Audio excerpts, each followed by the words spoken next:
Bismillahirrahmanirrahim. Innal hamdalillah nasta'inuhu wa nastaghfiruh wa na'udzu billahi min syururi anfusina wa min sayyiati a'malina.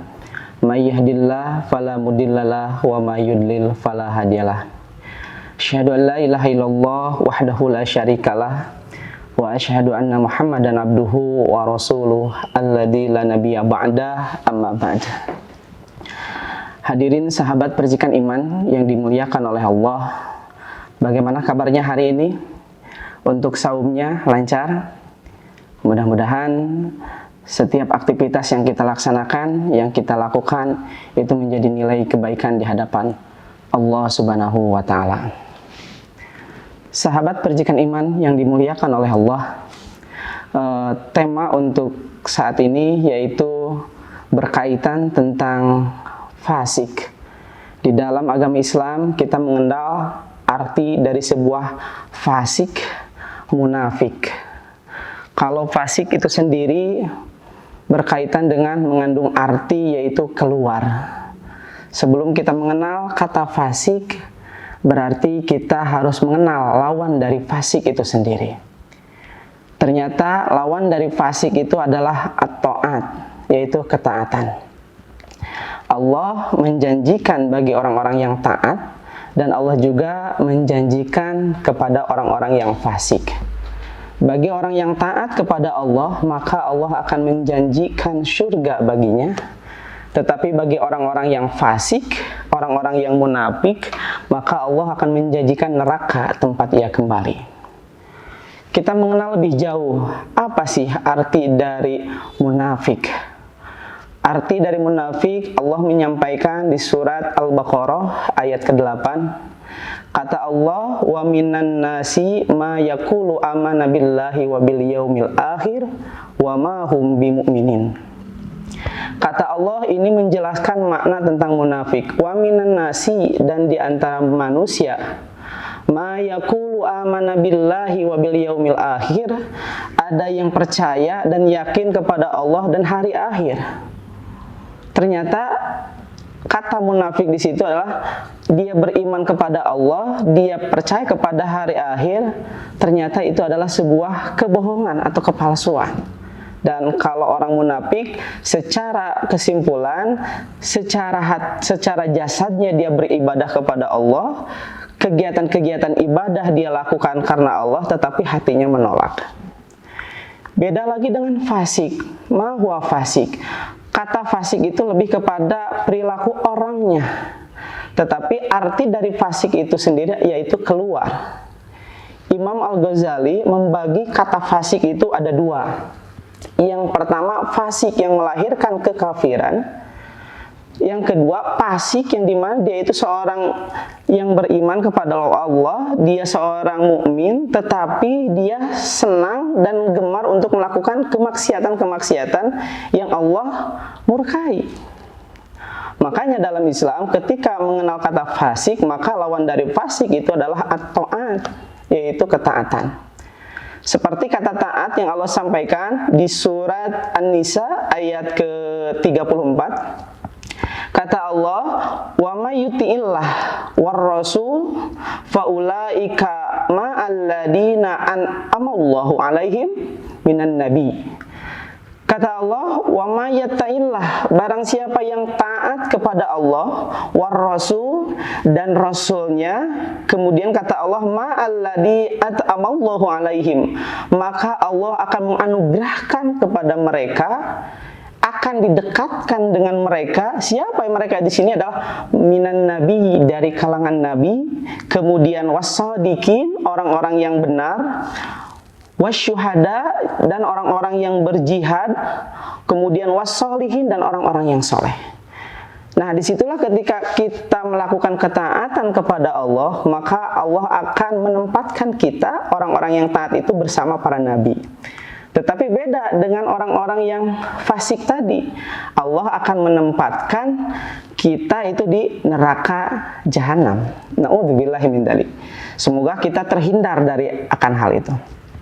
Sahabat percikan iman yang dimuliakan oleh Allah, makna fasik itu bisa dikategorikan seperti halnya iblis menentang kepada Allah. Tetapi kalau ketaatan, sebagaimana para malaikat taat kepada Allah. Dalam hal apa?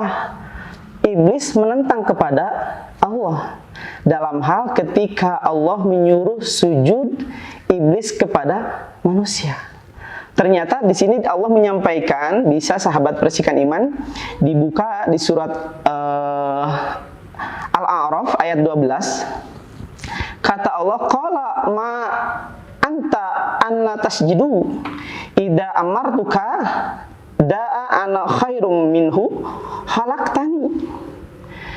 Allah berfirman, apakah yang menghalangimu untuk bersujud kepada Adam?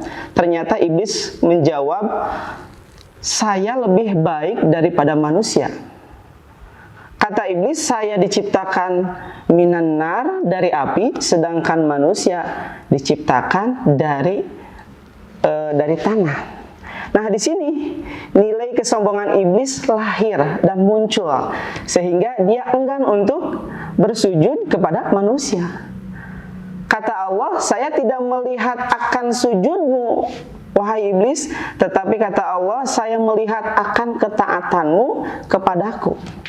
Makanya indikator orang fasik itu, satu, dia itu sombong, yang kedua, dia itu angkuh, yang ketiga, dia itu selalu ingkar terhadap setiap apa yang Allah perintahkan kepadanya.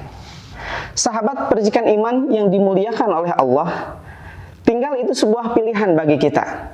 Apakah kita ingin menjadi orang yang taat, atau kita ingin menjadi orang yang fasik, artinya kita keluar, selalu hengkang apa yang diperintahkan oleh Allah.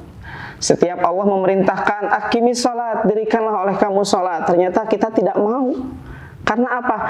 Karena kita merasa bahwa apa yang disampaikan oleh Allah itu adalah sebuah kebohongan. Makanya orang fasik itu merasa apa yang Allah janjikan itu adalah sebuah kebohongan. Makanya dia tidak mau taat, dia tidak mau sujud, dia tidak mau mengikuti apa yang diperintahkan oleh Allah. Tetapi sebaliknya bagi orang-orang yang taat, para malaikat dan di antara manusia yang lainnya, maka itu adalah sebuah kebaktian yang dimana Allah akan menjanjikan surga dan neraka sebagai pilihannya. Sahabat percikan iman yang dimuliakan oleh Allah, kemudian di ayat yang lain di surat Al-Baqarah, fatalaqqa Adama mir rabbih. Jadi bagi orang yang manusia yang taat kepada Allah, di situ ada ketaatan sebagaimana Nabi Adam, dia bertobat kepada Allah. Dia bertobat kepada Allah dengan kesalahannya dan dia memperbaiki setiap kesalahannya, maka Allah mengampuni setiap kesalahannya. Yakinilah bahwa apa yang kita kerjakan, apa yang kita lakukan, niatkan itu semua lillahi ta'ala, karena Allah. Supaya apa? Supaya setiap perilaku kita, sikap kita, apa yang kita lakukan itu menjadi sebuah nilai kebaikan di hadapan Allah Subhanahu wa taala, supaya surga yang Allah janjikan bisa kita nikmati dan bisa kita raih.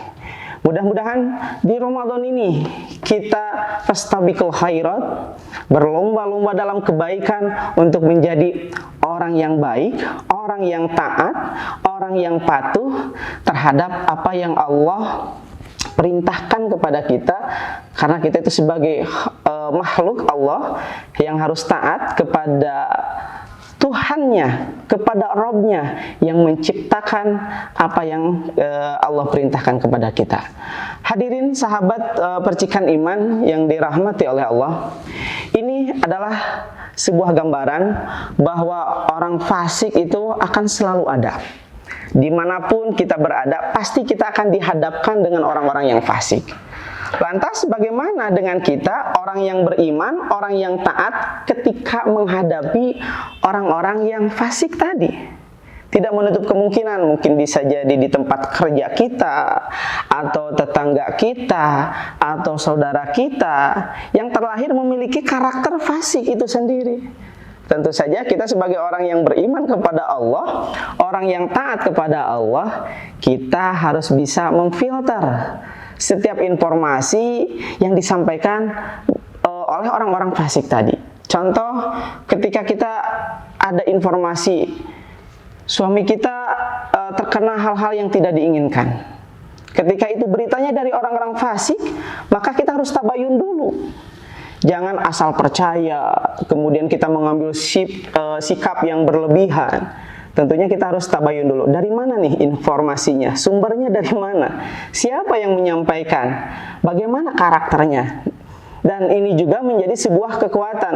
Mungkin bagi orang-orang yang belajar hadis ataupun ilmu hadis, pasti kalau kategori hadis sahih itu ada poin-poinnya. Satu, hadisnya diterima itu dia baligh, kemudian kuat hafalannya, kemudian dia itu tidak fasik, tidak banyak berbohong, tidak berdusta.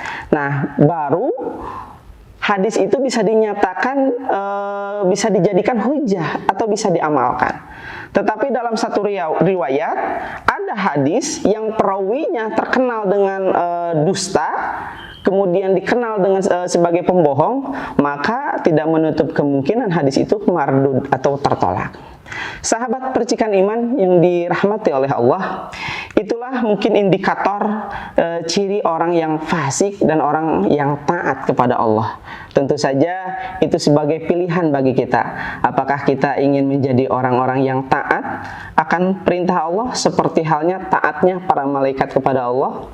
Atau sebaliknya, kita ingin menjadi orang-orang yang fasik, yang dimana kita akan banyak dibenci oleh orang, yang dimana kita akan selalu sulit hati kita untuk mendapatkan kebahagiaan karena hati kita dibentuk dan diarahkan sebagaimana iblis mengajak kita kepada jalan kesesatan. Hadirin sahabat percikan iman yang dimuliakan oleh Allah, itu mungkin gambaran yang saya sampaikan terkait orang-orang munafik. Kalau munafik itu tadi dia berperilaku sebagaimana orang yang beriman tetapi hatinya menolak. Sholat ikut sholat, ya, sedekah ikut sedekah, kemudian pengajian taklim dia ikut pengajian taklim, tetapi hatinya menolak bahwa itu adalah sebuah keburukan. Nah, itu orang munafik. Tapi kalau orang fasik, dia itu seorang yang beriman, tetapi dia senang melakukan keburukan-keburukan. Setiap hidayah yang Allah sampaikan kepada mereka, mereka selalu menolaknya. Jadi hobinya mabuk-mabukan, kemudian hobinya berzina, dan dia tahu bahwa berzina itu tidak boleh, mabuk itu tidak boleh, judi itu tidak boleh. Tetapi karena dia orang yang fasik, dia gemar untuk melakukan itu semua. Tetapi beda tadi korelasinya dengan orang-orang yang taat, dia selalu menjauhi apa yang diperintahkan oleh Allah dan dia selalu melakukan apa yang diperintahkan oleh Allah. Itu saja yang bisa saya sampaikan. Semoga saum yang kita laksanakan mendapatkan keberkahan, saum yang kita laksanakan mendapatkan kenikmatan, saum yang kita laksanakan menjadi nilai ibadah di hadapan Allah Subhanahu wa taala. Sekian, ditutup dengan doa Rabbana la tuzigh qulubana ba'da idh hadaitana wa hab lana min ladunka rahmah innaka antal wahhab. Rabbana atina fid dunya hasanah wa fil akhirati hasanah wa qina adzabannar. Aqulu qouli hada wa astaghfirullah li wa lakum. Assalamualaikum warahmatullahi wabarakatuh.